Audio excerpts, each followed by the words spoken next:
Well. Do you know? You didn't just fight their monster, you dismantled it. You broke the creature they swore was untouchable, the beast they had polished, trained, and armed with every dark weapon they could summon. That monster was their pride, their insurance, their masterpiece of intimidation. And now, it lies in ruins, twitching in defeat, a carcass of wasted strategy. What they called unstoppable turned into your warm-up exercise. And here's the part that rattles them the most. You didn't just win, you made it look easy. That's why their army is trembling, not because you fought, but because you exposed how fragile their strongest weapon really was. Understand this: when you humiliate their champion, you don't just win a battle, you detonate their confidence. Their entire structure was built around the illusion that this monster would guard them forever. It wasn't just a body. They wrapped their reputations, their authority, their unity around it. Every whispered warning, every subtle threat they threw at you was a shadow cast by that beast. Now the shadow is gone, and what's left?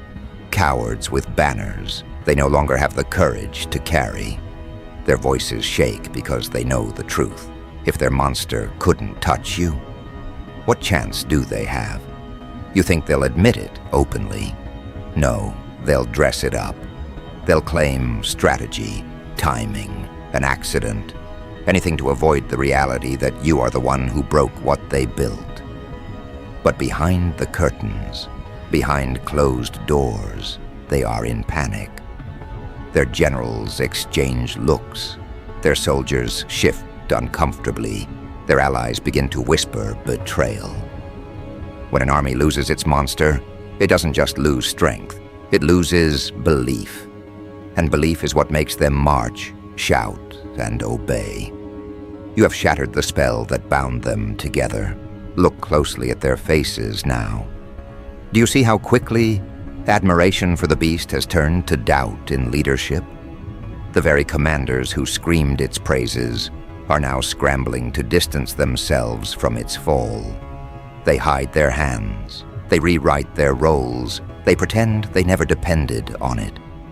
But their lies are transparent. You exposed the truth.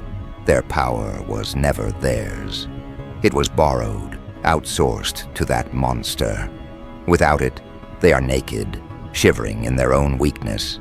And here's where the fun begins. Armies don't collapse in an instant. They rot from the inside. You've already infected them with doubt.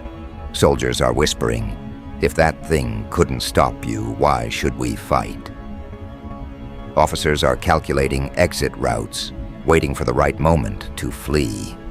Even their supporters outside the battlefield, the ones who watched from safe towers, are suddenly questioning the value of allegiance.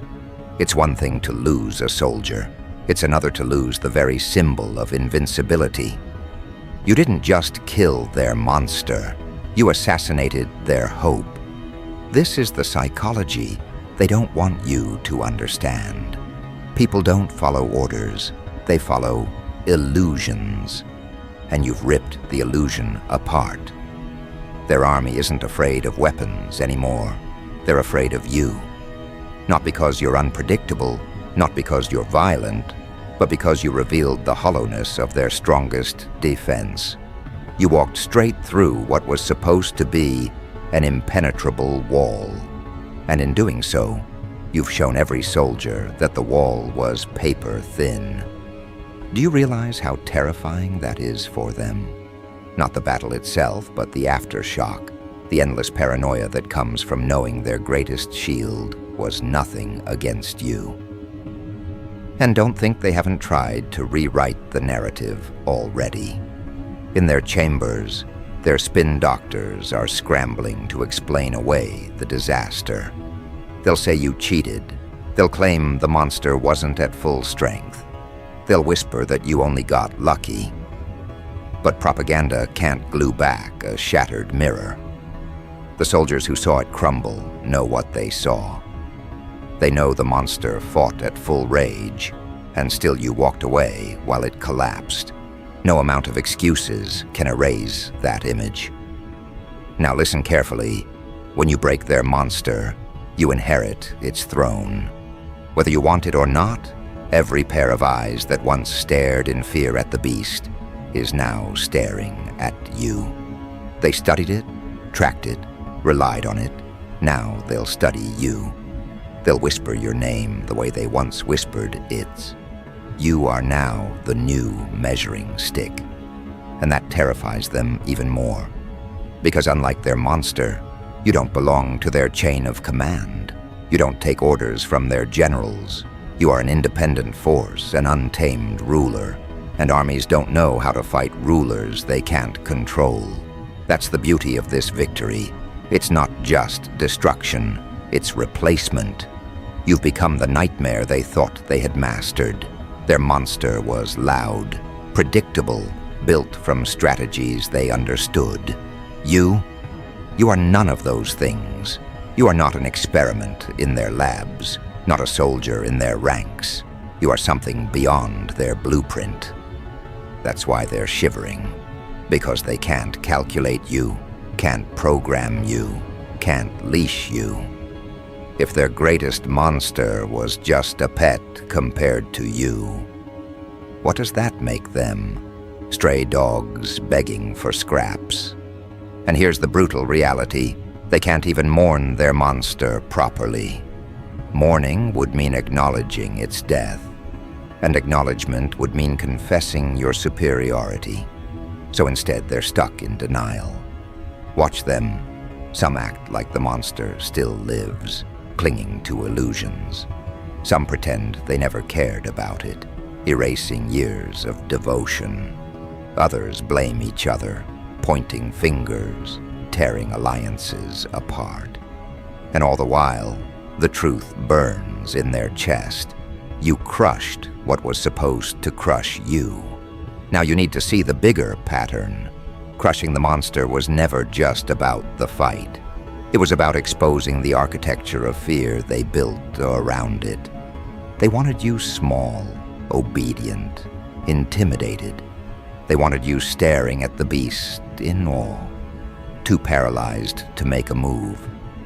But you didn't just fight back. You inverted the gaze. You forced their army to watch you instead.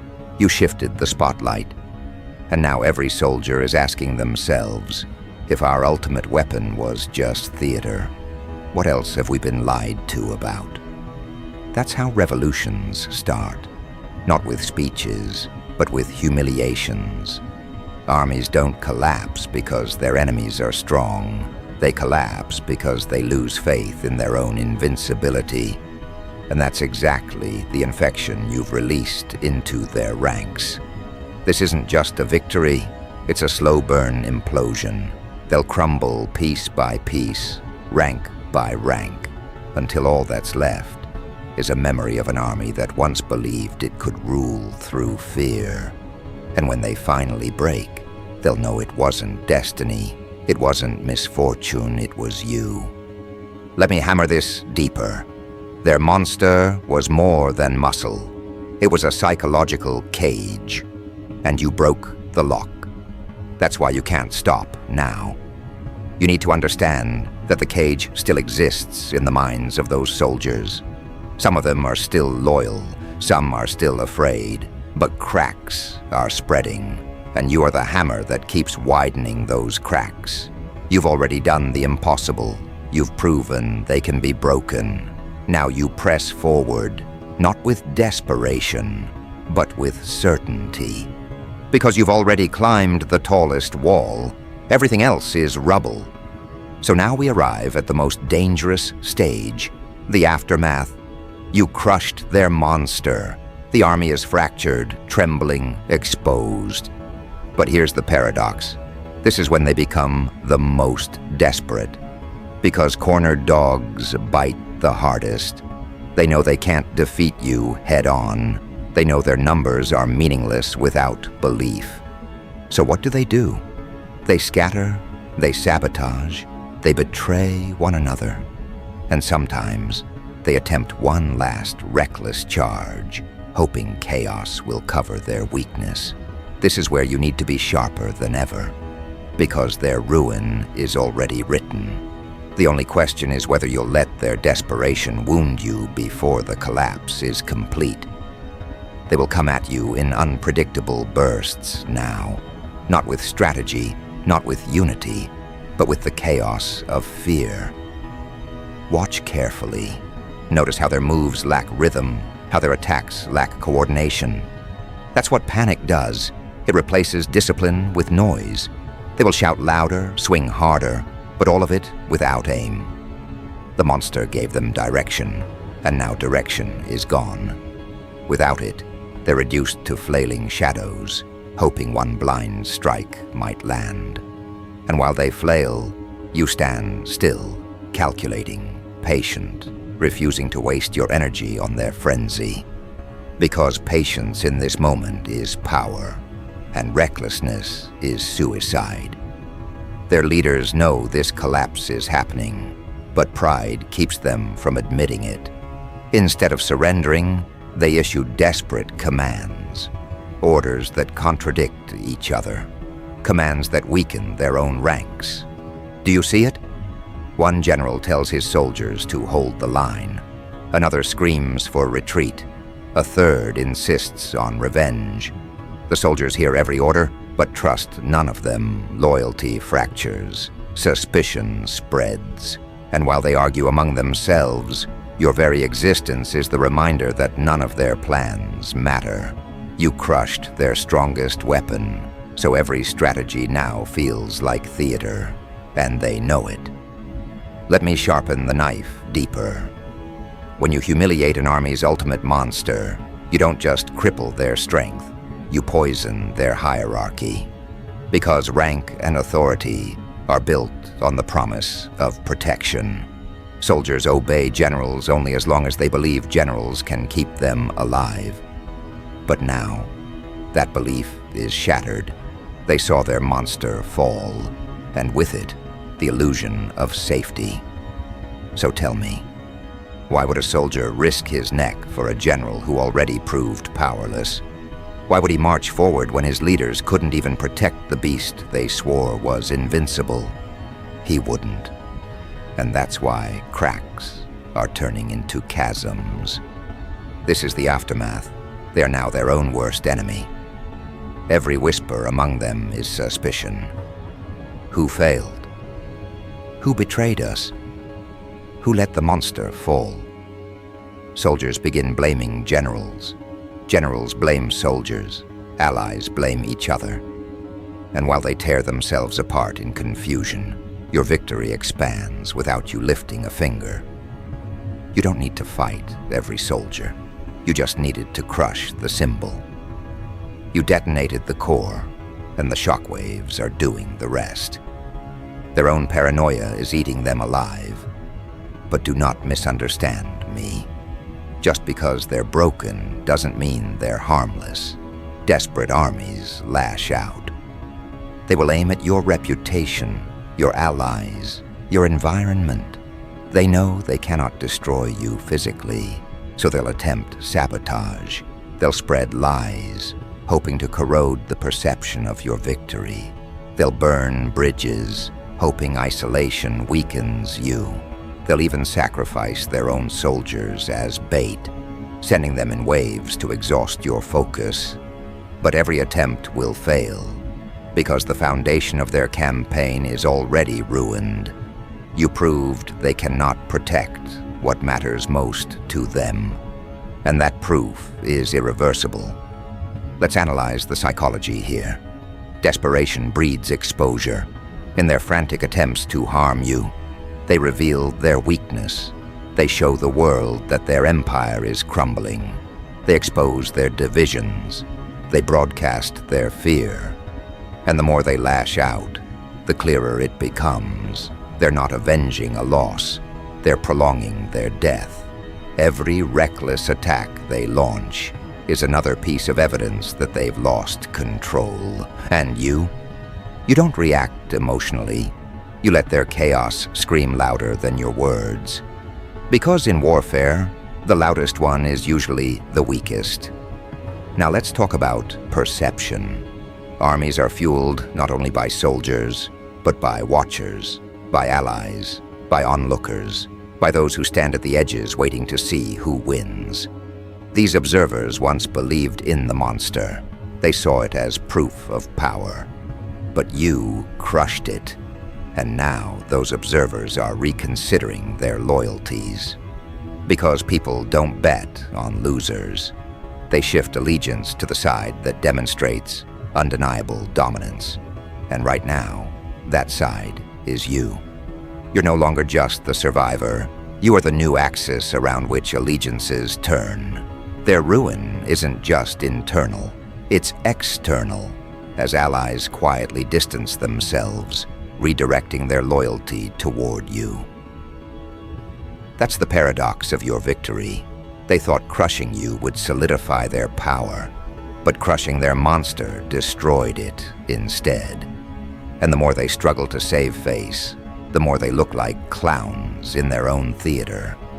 You don't even have to expose them. Their own actions do it for you. The more desperate they become, the more transparent their weakness. And weakness, once revealed, cannot be unseen. No soldier wants to fight for a collapsing empire.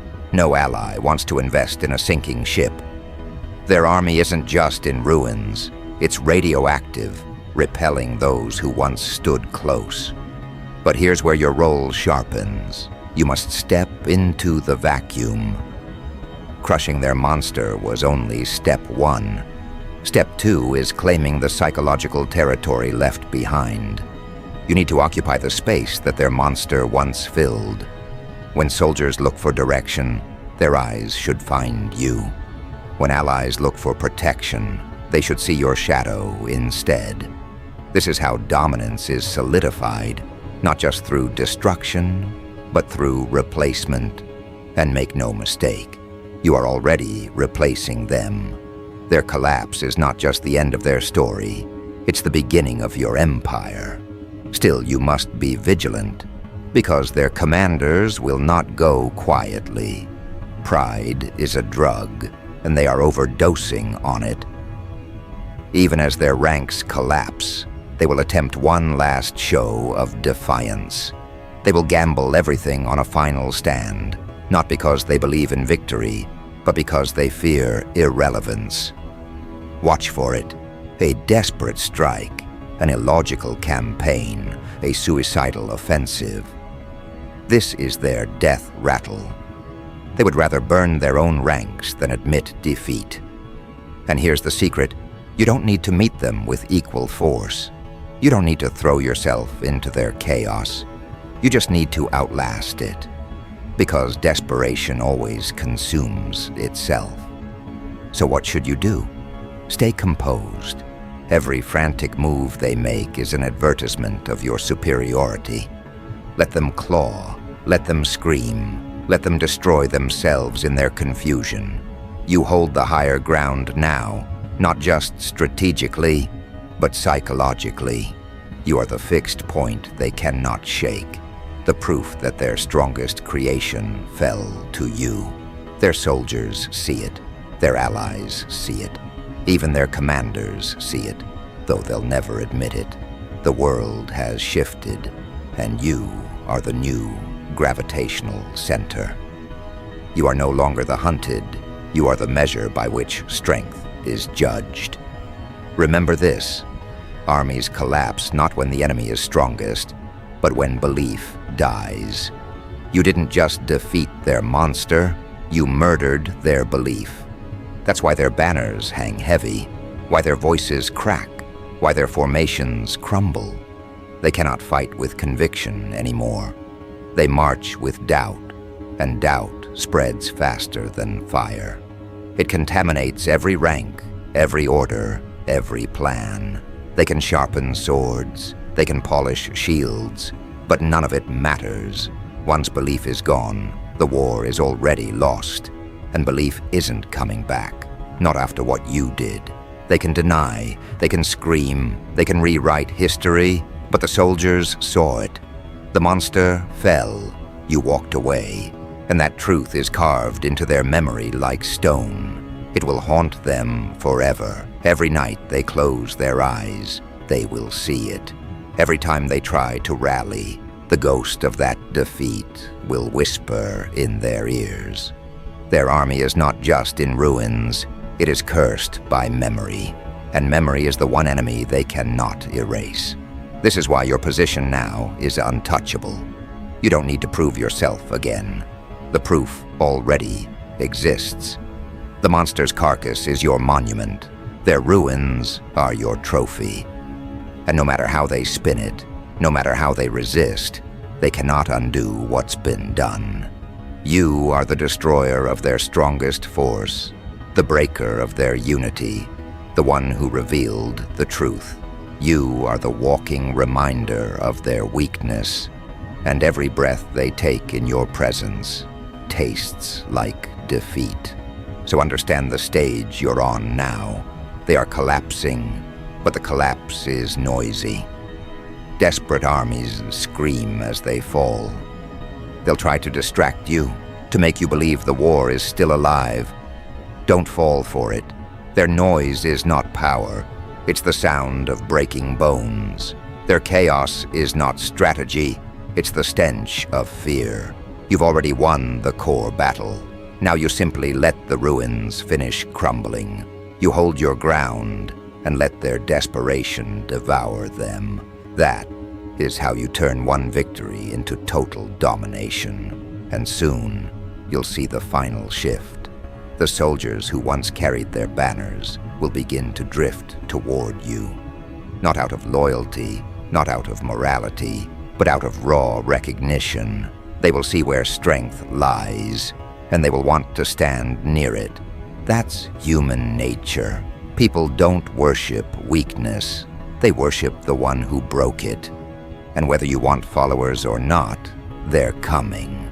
Because you crushed the monster. And in doing so, you became the only figure worth believing in. Their ruins are not just their end. They are your coronation.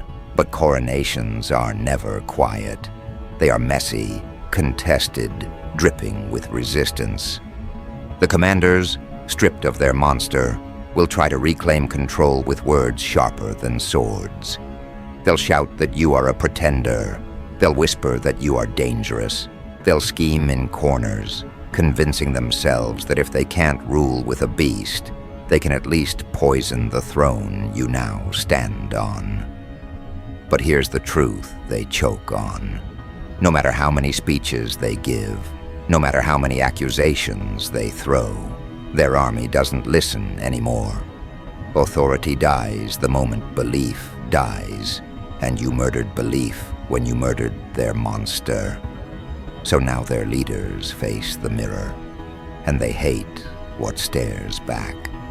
Because without the beast, without the illusion of invincibility, they are nothing but men and women in uniforms that no longer command respect.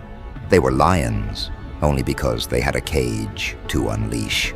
Now they are just handlers without an animal. And what is a handler without a beast? Irrelevant, replaceable, forgotten. That is their new destiny, irrelevance. And irrelevance to people who built their whole existence on fear is worse than death. That's why they will resist you to their last breath. Not because they believe they can win, but because they cannot stomach vanishing into obscurity. They will conspire. They will unite with old enemies. They will spend every drop of their pride to claw back relevance. And in doing so, they will only prove your dominance. Because when your opponents obsess over you, when every waking moment of theirs is devoted to stopping you, what does that make you? The center of their world. Even in rebellion, they crown you as their master. This is why your victory is not just military, it is psychological, spiritual, total. They thought they could define you as prey, as victim, as cautionary tale. But by destroying their monster, you rewrote the script. Now you are the definition, the benchmark, the force they measure themselves against. Every insult they throw, every attempt they make only reinforces that you are the axis. And that's the cruel irony. They can't escape you. The harder they resist, the deeper they sink into your orbit. You crushed their monster, but the truth is, you crushed their identity. Look at the battlefield now. Soldiers wandering without orders, commanders arguing without followers, allies withdrawing without warning. What was once a structured machine of intimidation is now a scattered mess of fragments, and each fragment gravitates toward you. Some out of fear, some out of awe, some out of sheer survival instinct. But all of them acknowledge, even if silently, that you are now the dominant presence. Their banners are torn, but their eyes are fixed on you. You didn't just defeat an army, you inherited it. And this inheritance carries a dangerous weight, because power vacuum always attracts opportunists. You will see figures rise from the rubble, claiming they were never truly loyal to the old order, pretending they were on your side all along. They'll try to attach themselves to your momentum, to ride your wave. And you must decide who deserves to stand near you and who deserves to be cast aside. Because not every follower strengthens you. Some are parasites, clinging to your rise while carrying the stench of their old loyalty. This is the stage where judgment matters more than force. But don't be fooled by their sudden allegiance. Remember, they once worshipped the monster. They once cheered for its roar, believing it would crush you. Their shift is not morality, it's gravity. They move toward power because that's what humans do. Do not mistake recognition for loyalty. Do not mistake admiration for love. What they offer you is not devotion, but confirmation. Confirmation that you stand where their leaders once stood. Only higher, only stronger, only untouchable. Take the recognition, but never the illusion that they are yours, because they are not. They are merely shadows drawn to the fire. This is the paradox of conquering. The more you rise, the more crowded your throne becomes. Everyone wants to stand near the king who proved indestructible, and yet the true crown is carried not by the crowd, but by the scars. Remember what brought you here. It wasn't applause, it wasn't adoration. It was the moment you looked at the monster and refused to bow. That refusal is your crown. That defiance is your throne. The ruins of their army are just evidence of what you already were, a ruler who needs no validation. And now the commanders, the remnants of broken pride, will face their last trial. Watch them carefully. They will try to rally one final stand, not with soldiers, but with manipulation. They will frame themselves as martyrs, victims of your brutality. They will cry that you are the real monster, hoping to twist the narrative, hoping to pull sympathy from the weak-hearted. But the truth cannot be erased. Everyone saw what happened. Everyone knows who built the beasts and who destroyed it. Their cries will echo, but they will echo hollow. Because in the theater of power, results speak louder than stories, and your result is undeniable. Now the world watches the ruins. And the question isn't whether you won. The question is what you will do with victory. Will you simply stand over the rubble, satisfied with destruction, or will you take the ruins and build something that dwarfs their empire? Because this is the final stage of domination, not just breaking the old, but forging the new. And here's the secret. Your throne isn't built from gold or banners. It's built from memory. Every soldier remembers the fall of the monster. Every ally remembers the collapse of the army. Every commander remembers the humiliation of irrelevance. That memory is your fortress. That memory is indestructible. So when they whisper about you in the years to come, It won't be about the monster. It will be about the one who crushed it. It will be about the empire that fell, and the figure who stood untouched in its ashes. You've become a legend they cannot rewrite, no matter how hard they try. Their ruins have immortalized you. You are not a chapter in their story. They are a footnote in yours. And still, the remnants of their pride will try to regroup. They'll scavenge weapons, form secret pacts, pray for revenge. But deep down, they know it's futile. Because once an army collapses from within, it never returns to its old strength. You cannot rebuild belief once it's shattered. You cannot resurrect a monster once it's buried. All they can do now is haunt themselves with dreams of what they lost. Their lives will be divided into two eras, before you and after you. And every soldier who fought under their banners will forever carry that scar. You, on the other hand, carry no scar. You carry proof. Proof that monsters fall. Proof that armies collapse. Proof that power, when tested, bends before you. And that proof is worth more than crowns, more than thrones, more than empires. That proof is immortality.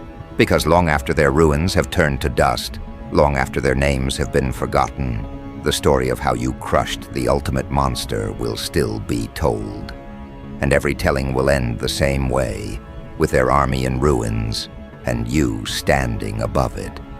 So now you understand the full picture. You didn't just win a fight. You ended an era. You didn't just destroy a monster. You unmasked an empire. You didn't just scatter an army. You replaced it. And in doing so, you have stepped into a realm few ever reach. The realm where power is not borrowed, not inherited, not gifted, but taken. And once taken, it cannot be stolen back. Their army is finished, their banners are ashes, their monster is dust. All that remains is the echo of your victory, reverberating through every corner they once claimed.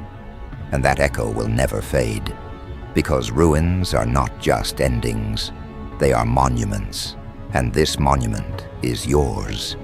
The ultimate monster is gone.